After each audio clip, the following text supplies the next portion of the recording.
जय हिंद बच्चों। सो I think कि आप लोगों को याद होगा कि हम लोग क्या पढ़ रहे थे, हम लोग क्यूब पढ़ रहे थे। Cube of a natural number हो चुका था। जो नेक्स्ट है वो है cube of negative integers. Cube of negative integers. So बच्चों इसको समझने के लिए ऐसे समझो कि नेगेटिव इंटीजर क्या होता है, वो नंबर, नेचुरल नंबर जिसके पहले माइनस साइन लगा होता है वो नेगेटिव इंटीजर कहलाता है। क्लियर हो रहा है ना? चलो तो अब देखो उसको कैसे करना है। -1 का क्यूब अगर हमें लिखना हो, अगर हमें -1 का क्यूब लिखना हो, so what we will do, -1 का 3 टाइम्स मल्टीप्लाई करेंगे। यहाँ पे हम लोग क्या कर रहे हैं, -1 का 3 टाइम्स मल्टीप्लाई तो कर रहे हैं। सो जब -1 का 3 टाइम मल्टीप्लाई किया तो क्या आया, -1 आया। सिमिलरली -2 का जब क्यूब लिखना हो तो -2 का 3 टाइम्स मल्टीप्लाई करेंगे। जब -2 का 3 टाइम्स मल्टीप्लाई किया तो क्या आया, -8 आया। क्लियर? सिमिलरली जब -3 का क्यूब करना है सो हम लोग -3 को 3 टाइम्स मल्टीप्लाई करेंगे। -3 को 3 टाइम्स मल्टीप्लाई करेंगे तो क्या आएगा, -27। देखो हमारा परफेक्ट नहीं, क्यूब आ गया। परफेक्ट क्यूब तो किसका होता है, नेचुरल नंबर का होता है। ठीक। नेक्स्ट आता है cube of a rational number. एक रैशनल नंबर का क्यूब कैसा होगा, तो रैशनल नंबर हमेशा किस फॉर्म में होता है बच्चों, P/Q के फॉर्म में होगा। ठीक, यानी कि फ्रैक्शन में होगा। क्लियर? नॉर्मल नेचुरल नंबर को भी रैशनल कहेंगे बट उसको लिखते फ्रैक्शन के फॉर्म में, यानी एक न्यूमरेटर होगा और एक डिनोमिनेटर होगा। ये बहुत इंपॉर्टेंट है कि there has to be a numerator and there has to be a denominator. Clear हो रहा है ना बच्चों? चलो देखो। सो मान लो एक नंबर है A/B। सो अगर हमें A/B का क्यूब करना है so we will do it like this, कि हमने A/B को 3 टाइम्स मल्टीप्लाई करना होगा। ठीक, तो ऊपर क्या आ गया, A इंटू A न्यूमरेटर में, डिनोमिनेटर में क्या आ गया, B into B। So we can say this, in numerator we have A cube and in denominator we have B cube. Clear? Hence whole cube of A/B becomes A cube upon B cube. So let's go through the example. Let's check the same phenomena with the help of example. So when we have to write 3/5 का cube, so we can individually write cube of 3 upon 5, cube of 5. हम लोग उसको separate लिख सकते हैं कि 3 का cube और 5 का क्यूब। तो अगर 3 का क्यूब है तो 3 का मल्टीप्लाई 3 टाइम्स होगा, और अगर 5 का क्यूब है तो 5 का मल्टीप्लाई 3 टाइम्स होगा। So we'll get 27 in numerator and 125 in denominator. Clear हो रहा है बच्चों? सिमिलरली जब -2/3 का होल क्यूब करना है तो न्यूमरेटर में -2 का क्यूब करेंगे और डिनोमिनेटर में 3 का क्यूब करेंगे। सेपरेट करते भी जस्ट मैंने सिखाया। तो -2 का जब हमने 3 टाइम्स मल्टीप्लाई किया तो क्या आया न्यूमरेटर में, -8। और सिमिलरली जब 3 का हमने 3 टाइम्स मल्टीप्लाई किया तो क्या आया डिनोमिनेटर में, 27। सो ये जो क्वेश्चन पूछा, ये वाला क्वेश्चन -2/3 का होल क्यूब, इसका आंसर क्या है, -8/27। और ये तो आप लोग को मालूम होगा ना बच्चों कि अगर कोई नंबर है माइनस साइन के साथ, मान लो -5 है, तो माइनस का मल्टीप्लाई माइनस से करेंगे तो प्लस आता है। ठीक, लेकिन फिर जब माइनस का फिर मल्टीप्लाई प्लस से किए तो क्या आएगा, माइनस आ गया। इसी वजह से जब कभी भी क्यूब का केस हो रहा है तो देखो माइनस जो है 3 टाइम्स मल्टीप्लाई हो रहा है, like this, minus multiply minus multiply minus.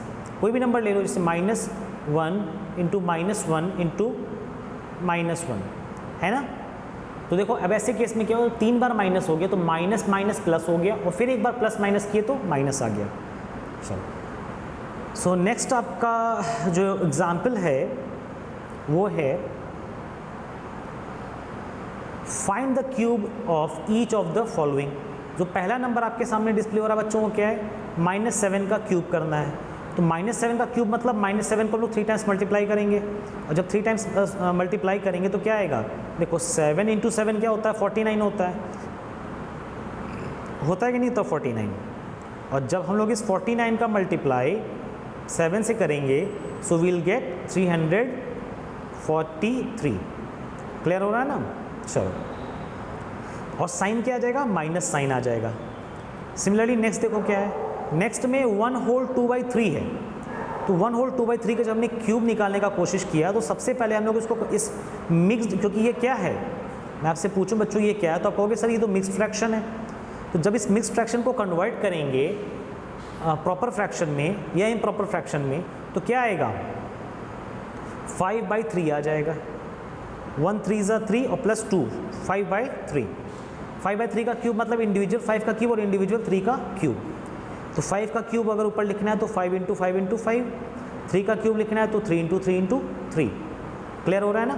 तो 5 का क्यूब क्या हो जाएगा, 5 × 5 × 5 क्या होता है, 125 होता है, और 3 × 3 × 3 क्या होता है, 27 होता है।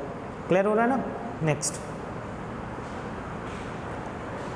सो बच्चों जो नेक्स्ट आपके सामने आ रहा है वो क्या है बच्चों? नेक्स्ट आपके सामने जो है वो ये है कि we have to find the cube of 2.5। तो 2.5 का जब क्यूब फाइंड करना है तो 25/10 का क्यूब पता करेंगे।